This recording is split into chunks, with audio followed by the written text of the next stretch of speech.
What's up, YouTube? I'm back with another video. Guys, I got you guys with 4 uploads today. Promise 2 Mr. Nightmare reaction videos. Gonna figure out what the next 2. Then a gaming video today as well.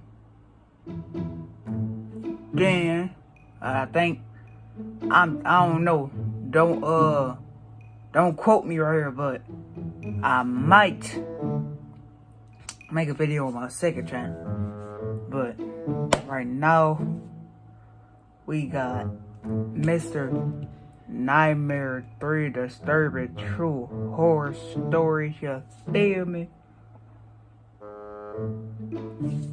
So yeah, without further ado, let's get to the video.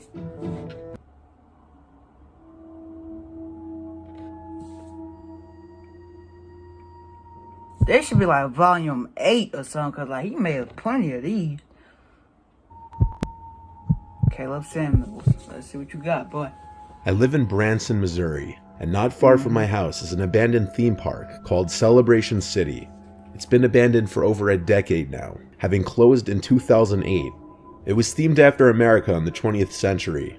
It was opened in the afternoon into the evening, with each operating day closing out with a laser and fireworks display. The park featured many rides, shows, and attractions, and its operating season ran from May until mid-September. I had been there several times with my family as a kid, and when it closed down, we were all definitely saddened to hear. They tore down most, if not all, of the roller coasters before closing, but even still, to this day, most of the buildings still stand, and it's a little known fact that it's kind of a very cool place to explore now, low-key. My friend, who I'll call Calvin, was very on board with my idea of going to check it out. I asked him because he's a family friend and our families had been to the park together in the past. We drove over and parked in the Steak and Shake parking lot across the street, since the parking lot to the theme park had obviously been closed off for a very long time. It was around 7 p.m, the sun was setting. We didn't want to go in broad daylight in fear of getting caught or running into other people. We brought a couple heavy-duty flashlights for when it would get dark. In the meantime, we could see just fine at first.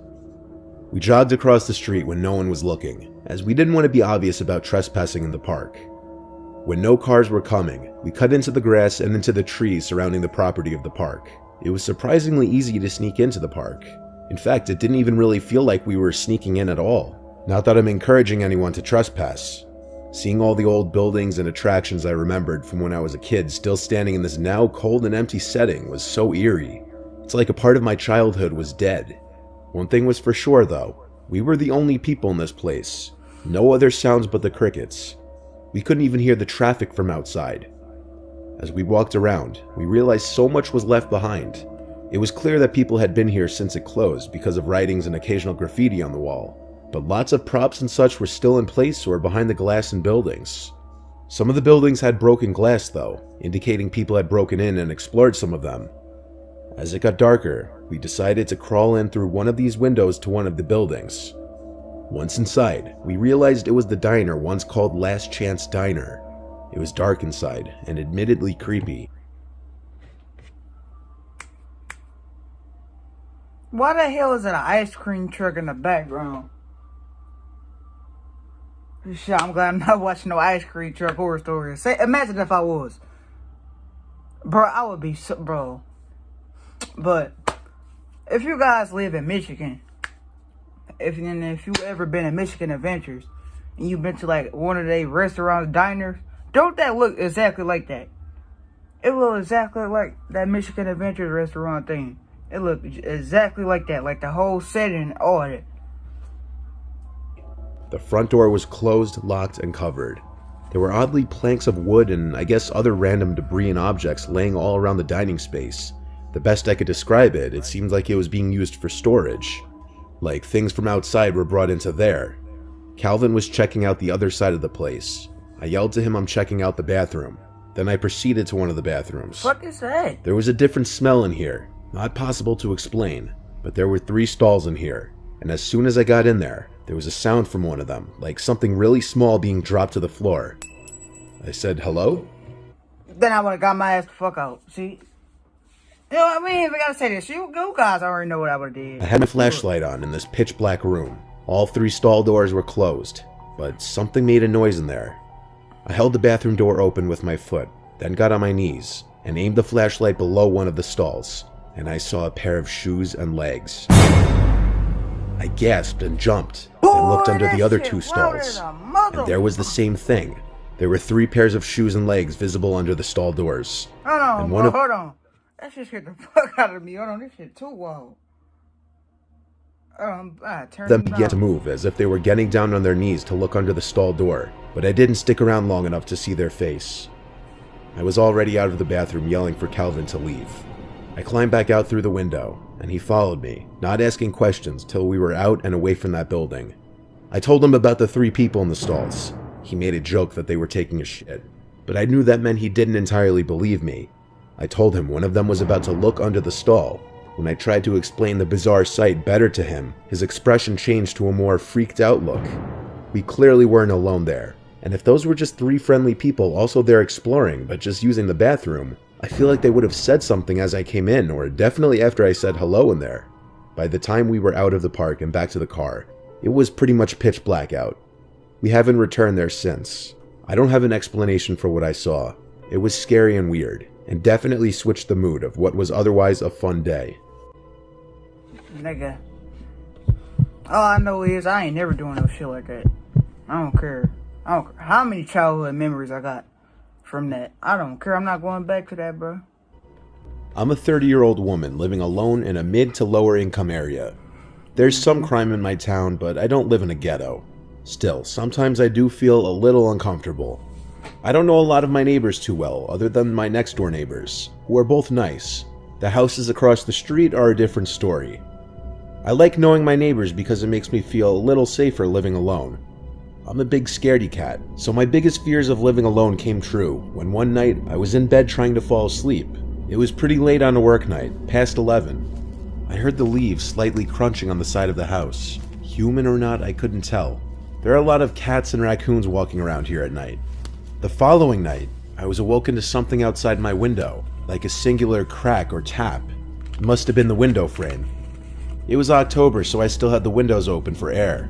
So I guess out of pure instincts, I said, "Who's there?" I didn't hear anything after that.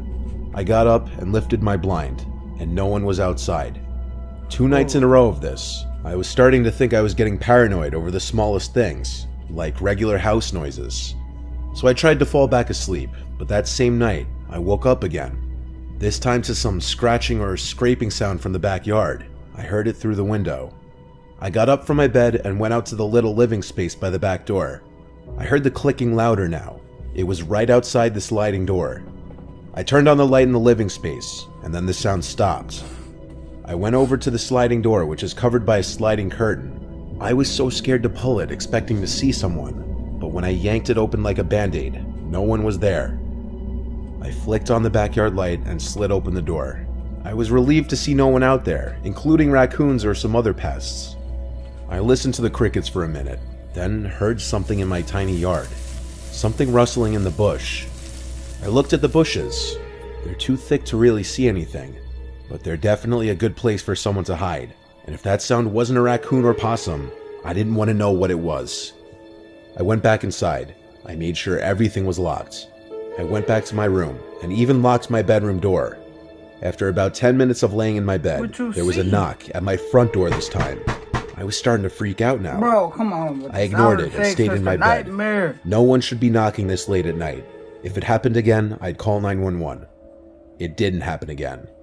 I somehow fell asleep eventually after that. The next day, I went straight to Best Buy with my brother, and he helped me pick out a doorbell camera and a security camera set. He helped me install both of them, the doorbell camera in the front and the other cameras in the back, both in low-key spots. My brother also spent the night that night to make me feel better. He slept in the guest bedroom. We were both in our own beds trying to sleep when I got an alert on my phone, motion detected on my property. I opened the Ring app and I screamed because there was someone in the black and white video trying to pick the lock to the back door of my house. I woke up my brother and showed him the video, and he burst out of the bed and without shoes or socks on, ran out into the backyard ready to kill someone. But my scream chased the person away, which we saw while playing the video back. My brother screamed outside my yard to never come back as loud as he could, and undoubtedly, the person trying to break in heard it. We couldn't identify the man's face. He had a hood over his head and was wearing all dark clothing, but not in a single frame could we see his face. He was also wearing gloves, which meant he left no fingerprints. We called the police, even knowing there wasn't much they could do. It just felt like we needed to have them come to keep a lookout. After that night, nothing similar ever happened again. Not to toot my own horn, but I am on the more attractive side, and what really scares me is the possibility that this was someone who knew who I am, a young single woman living alone in a house. It makes me wonder if it's possible that this...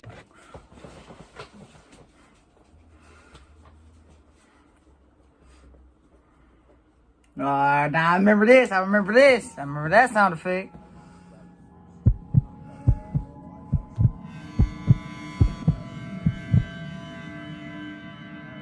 When my mom and dad divorced, my mom got 2 of the 5 houses that my dad owned. My dad owns a very successful real estate company, so we have or had places basically everywhere. I'm 23 years old, so I really just stay wherever I want, but I usually stay at one of my mom's houses now because I'm closer with her. This was one of the many weeks that my mom was at our beach house, and I was alone at the main house. I'm used to having the house to myself more often than not. The setup in the main house is a kitchen, living room, and 2 bedrooms upstairs, and then the same thing on the first floor, and then a basement. My bedroom is in the upstairs. I mainly use the kitchen and living room up there too, while my mom uses the downstairs for herself. It's a nice setup. The house has 3 entrances, a front, back, and a side entrance. The side entrance leads out to where all the garbage cans and such are. I usually go out that door when taking out the trash. Anyway, the story really begins when I started noticing a lot of my clothes were missing. I'd call my mom anytime this happened if she wasn't home, and asked if she'd moved anything out of my clothing baskets. Usually she'd say no, since we live in separate floors of the house. But even this couple of weeks that I was home alone, an extended period of time, I was noticing some of my favorite shirts were missing. My room is usually pretty messy, admittedly, but even after digging through everything, I couldn't find a bunch of specific pieces of clothing. It made no sense. I even resorted to checking my car and the downstairs in my mom's room. Nothing. I came up with the idea that maybe one of my friends or multiple friends took my clothes for whatever reason, or more realistically that they'd eventually just come up on their own, and I just left it at that. When I'm alone, I sleep with the door cracked open just so I could hear if, God forbid, someone were trying to break in. I was watching a movie on my laptop when my bedroom door suddenly shut. It didn't slam, but it didn't exactly close softly either. I had the ceiling fan on and both windows, so I thought maybe it was a draft. It does sometimes happen. But then I heard something from outside my bedroom down in the hall. My reaction isn't exactly what most people would do while home alone. I got out of bed and ran to the door and opened it. You're tripping. The hallway light was off. I turned it on, then walked towards the living room, and there was no one sitting on the couch or anything nightmarish like that. I wasn't satisfied yet, though. I went downstairs to my mom's floor and looked around, in her rooms, kitchen, and living room.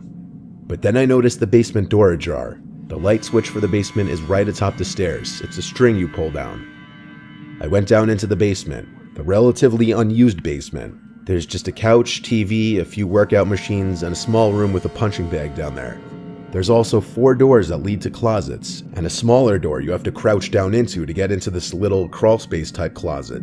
Neither my mom nor I really go down there at all.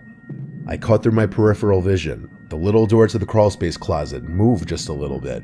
My heart literally dropped, but I approached it just a little bit. I stopped, and now felt like my heart just completely stopped as well, when an arm came out from the darkness of the little closet and pulled the door ever so lightly shut. I quietly but quickly went back up the stairs, wanting to run and be out of this house. I called 911 first thing and reported that there was a stranger in my house. Thank God I was quiet about leaving the basement and didn't give away the fact that I saw. The police showed up with their lights on, but not their sirens. All 4 of them came down to the basement with me, and they ordered the person in the closet out. The door slowly opened, and there was a bald, 50-something-year-old man with a nose too small for his squished-looking face. He had his hands up, and he was wearing one of my shirts. In fact, inside of the crawl-in closet were a number of my mom and I's belongings, mostly clothing. The whole closet smelled like piss, which begged the question how long he'd been there. Since there was no visible damage in the house other than piss stains, but several of our belongings were found in his possession, he was charged with third-degree burglary. Somehow that's it. My mom and I obviously didn't want any of the clothes that gross creep wore back. I blame myself for most likely leaving the side door unlocked one night after taking out the trash. I learned my lesson. Lock the doors. The idea that someone could be in your house, even living in it. All I gotta say is you should have the habit of locking your doors. Like, you should not even be forgetting to lock the door. Like, as soon as you just close, you gotta have a habit. Just, I don't care if you taking the groceries in. Like, you should have a habit. Just turning the lock. But that's it for today. Not for today, but that's it for this video. See you guys in the next 3. So, yeah.